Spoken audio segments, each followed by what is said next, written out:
के साथ चलिए शुरुआत करते हैं न्यूज पंच की आज की प्रमुख खबर के साथ, जिस पर दिन भर हमारी नजर बनी हुई लगातार, क्योंकि बिहार में वोटर लिस्ट रिवीजन के मामले में सुप्रीम कोर्ट में आज लंबी सुनवाई हुई और इसमें चुनाव आयोग और चुनाव आयोग के फैसले को चुनौती देने वालों की ओर से तमाम दलीलें रखी गई।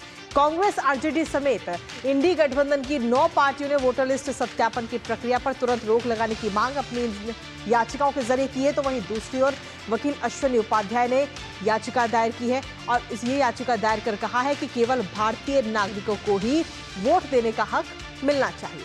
दरअसल आपको बता दें कि इस मामले को लेकर पूरे बिहार का जो चुनावी माहौल है वो इस समय बेहद ही गर्म है। करेंगे इस पर चर्चा अपने संवाददाता से और जानेंगे एक एक अपडेट सुप्रीम कोर्ट से, लेकिन उससे पहले आपको दिखाते हैं कि आखिर ये पूरा मामला क्या है। तो बिहार वोटर लिस्ट का ये पूरा मामला, जिसमें बिहार वोटर लिस्ट रिवीजन के फैसले पर सुप्रीम कोर्ट में आज अहम सुनवाई हुई और अभी भी ये सुनवाई हो रही है, जहां कई विपक्षी दलों ने आयोग के फैसले को चुनौती दी है। तो ये चुनौती दी गई है, कई सारे विपक्षी दलों की तरफ से याचिका दायर की गई, जिसमें कहा गया है कि चुनाव आयोग का जो ये फैसला है वो मनमाना है और इस वक्त चुनाव आयोग मनमानी कर रहा है। ये बात इन याचिकाओं के जरिए कही गई है और साथ ही कहा है कि लाखों मतदाताओं का अधिकार जो है वोट करने का वो छिन जाएगा। हालांकि इसको लेकर इलेक्शन कमीशन की तरफ से भी अपनी सफाई दी गई है, जिसमें इलेक्शन कमीशन ने कहा है कि नाम हटाने की मंशा बिल्कुल नहीं है, खाली जो फर्जी वोटर है उनको साइडलाइन करना है, उनका नाम हटाना जरूरी है। इसी के साथ आपको बता दें ये तो पूरा मामला क्या है वो हमने आपको बताया, जहां बिहार वोटर लिस्ट रिवीजन के फैसले पर सुप्रीम कोर्ट में यह अहम सुनवाई हुई, लेकिन इसके साथ ही चुनाव आयोग के वकील की तरफ से क्या कुछ दलीलें दी गई हैं वो भी आपको बता देते हैं। दरअसल आपको बता दें कि ये पूरी दलीलें दी गई हैं चुनाव आयोग की तरफ से कि आखिर क्यों इसकी ज़रूरत पड़ी, इस अपडेशन की ज़रूरत पड़ी, और क्योंकि कोई भी नाम हटाने की मंशा नहीं है और साथ ही धर्म, जाति, क्षेत्र के आधार पर वोटर में भेद आयोग नहीं करता है। इस तरीके की दलीलें चुनाव आयोग की तरफ से आज दी गई हैं सुप्रीम कोर्ट में। और इसी के साथ हम आपको बता दें कि चुनाव आयोग की तरफ से तमाम दलीलें दी गई हैं, लेकिन याचिकाओं की तरफ से क्या कुछ कहा गया है वो भी आपको बताते हैं।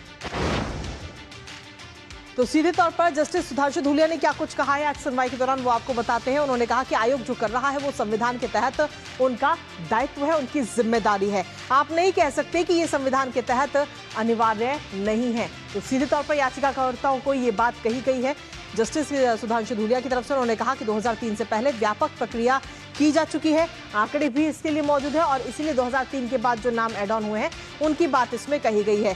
वो फिर से ऐसा क्यों करेंगे जब एक बार पहले 2003 में ये पूरी प्रक्रिया की जा चुकी है। इसके साथ ही उन्होंने बताया कि एसआईआर के पीछे चुनाव आयोग के पास एक वाजिब तर्क है।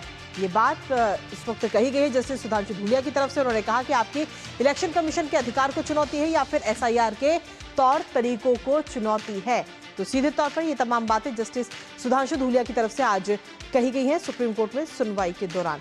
और इसी के साथ आपको बता दें कि जो याचिकाकर्ताओं के जो वकील हैं उनकी तरफ से किस तरीके की दलीलें आज रखी गई। उन्होंने कहा कि हम आयोग के अधिकारों को चुनौती बिल्कुल नहीं दे रहे हैं, उनके जो अधिकार हैं वो उनके अधिकार हैं और उनको कोई किसी प्रकार की कोई चुनौती नहीं, लेकिन हमारी आपत्ति जो है वो है तौर तरीकों से।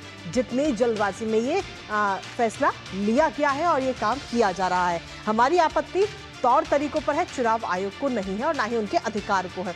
ये बात याचिकाकर्ता के जो वकील हैं उनकी तरफ से कही गई है। लेकिन इसके साथ ही किस तरीके की बातचीत सामने आई वो भी एक बार आपको बताते हैं। जस्टिस बागची की अगर हम बात करें तो इलेक्शन कमीशन के वकील से कहा है उन्होंने कि अगर आप किसी का नाम वोटर लिस्ट से हटाते हैं तो वो इसके खिलाफ अपील कर सकता है, लेकिन अपील लंबित रहे तो वो आगामी चुनाव में वोट नहीं दे पाएगा। ये बात भी उनकी तरफ से कही गई। जस्टिस बागची ने ये बात कही और कहा कि आपको ये प्रक्रिया चुनाव से बहुत पहले शुरू करनी चाहिए थी, इस समय शुरू नहीं होनी चाहिए थी ये पूरी प्रक्रिया। ये बात उनकी तरफ से कही गई। इसके साथ ही ये प्रक्रिया चुनावों से पहले ही क्यों हो, ये आप पहले भी कर सकते हैं, ये बात भी कही गई। इसके साथ ही आपको बता दें कि जस्टिस बागची की तरफ से ये तमाम बातें कही गई हैं और ऐसे में तमाम अभी इस वक्त अगर हम बात करें तो अभी भी सुनवाई इस वक्त वहां पर हो रही है। तो वहीं दूसरी तरफ कपिल सिब्बल की तरफ से क्या कुछ कहा है वो आपको बता दें कि कोई जेन्युइन वोटर है या नहीं है ये आयोग को साबित करना है। आयोग मतदाता से ये नहीं कह सकता कि आप ये साबित करें कि आप जेन्युइन वोटर हैं या फिर नहीं है। ये बात कपिल सिब्बल की तरफ से आज कही गई है इस दौरान, इस सुनवाई के दौरान। इसके साथ ही अभिषेक मनु सिंघवी की तरफ से क्या कुछ कहा गया है वो भी आपको बता देते हैं। तो ये अलग अलग किसने क्या कुछ कहा है वो हम आपको बता रहे हैं। अभी तक की सुनवाई में अभिषेक मनु सिंघवी ने कहा कि इलेक्शन कमीशन अप्रत्यक्ष रूप से नागरिकता सुनिश्चित करना चाहती है, ये उनके अधिकारों के दायरे में नहीं आता है। इस तरीके की ये बात कही गई। और हमारे साथ में इस वक्त हमारे सहयोगी विकास सारथी इस वक्त जुड़ गए हैं, सीधा उनका रुख करेंगे। फोन लाइन पर इस वक्त हमारे साथ जुड़ गए हैं वो। विकास, क्या कुछ ताजा अपडेट है आपके पास में? अभी फिलहाल क्या कुछ सुनवाई हो रही है? बिल्कुल, देखिए 2 बजे से इस मामले की दोबारा सुनवाई शुरू होनी थी और अभी बहस चलेगी। जहां तक मुख्य दलीलों की बात करें तो सबसे जो मजबूत दलील आप कहें कि याचिकाकर्ताओं की तरफ से रखी गई थी वो ये थी कि जो मुख्य कानून है आरपी एक्ट है, उसमें प्रावधान है कि आधार कार्ड और चुनाव आयोग का जो मतदाता पहचान पत्र है, ये दोनों ही वोटर लिस्ट में शामिल होने के लिए काफी है। लेकिन अभी जो एसआईआर की प्रक्रिया है उसमें इन 2 डॉक्यूमेंट्स को हटा दिया गया है। इस पर कोर्ट ने कहा कि वो चुनाव आयोग से पूछेगा कि आखिर इन 2 दस्तावेजों को हटाने की वजह क्या है। और जहां तक कोर्ट के रुख की बात करें तो कोर्ट ने ये कहा कि चुनाव आयोग जो कुछ कर रहा है वो एक तरीके से देखें तो अपने संवैधानिक दायित्वों को ही पूरा कर रहा है। तो आप ये कैसे कह सकते हैं कि ये प्रक्रिया मनमानी है या इससे किसी का अधिकार छीना जाएगा। एक हालांकि टिप्पणी कोर्ट की तरफ से ये जरूर की गई कि ये जो प्रक्रिया है ये चुनाव के समय ही नहीं होनी चाहिए, ये सतत प्रक्रिया रहनी चाहिए और ये देश भर में जारी रहनी चाहिए। अगर आपको फर्जी वोटरों को हटाना है तो इसको चुनाव के साथ मत जोड़िए और इसको आप लगातार जारी रखें। बहरहाल कुछ बिंदु हैं जिन पर याचिकाकर्ताओं ने सवाल उठाए हैं। मसलन अभिषेक मनु सिंघवी ने यह कहा कि चुनाव आयोग एक तरीके से अप्रत्यक्ष तौर पर नागरिकता को जांच रहा है, जो कि उसका अधिकार नहीं बनता है। ये सबसे बड़ी दलील अभिषेक मनु सिंघवी की ओर से दी गई थी। चुनाव आयोग के वकील ये कह रहे हैं कि वो सभी बातों पर अपना जवाब रखेंगे। उन्होंने सबसे पहले कहा कि मैं ये साफ कर दूं कि मंशा चुनाव आयोग की किसी को भी वोटर लिस्ट से हटाने की नहीं है। ये अपडेशन का प्रोग्राम है, ये वेरिफिकेशन का पूरा प्रोसीजर है, इसीलिए ये आप ना कहें कि चुनाव आयोग किसी को वोटर लिस्ट से हटाना चाहता है।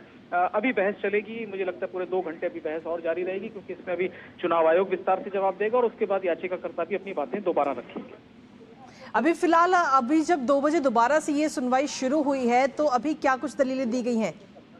देखिए, जब कोर्ट लंच ब्रेक पे गया था तो चुनाव आयोग की तरफ से साफ किया जा रहा था कि 2003 के पहले एक प्रक्रिया हो चुकी है, इसीलिए 2003 को कट ऑफ रखा गया है।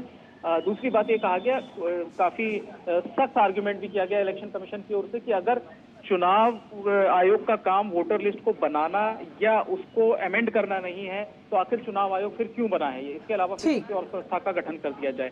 तो ये बड़ी एक तीखी टिप्पणी भी यहाँ पर आयोग के वकील की ओर से की गई थी। बहस अभी चुनाव आयोग के वकील जो है वो अपनी बात रख रहे हैं बिंदुवार, जो विषय सुबह से उठाए गए हैं।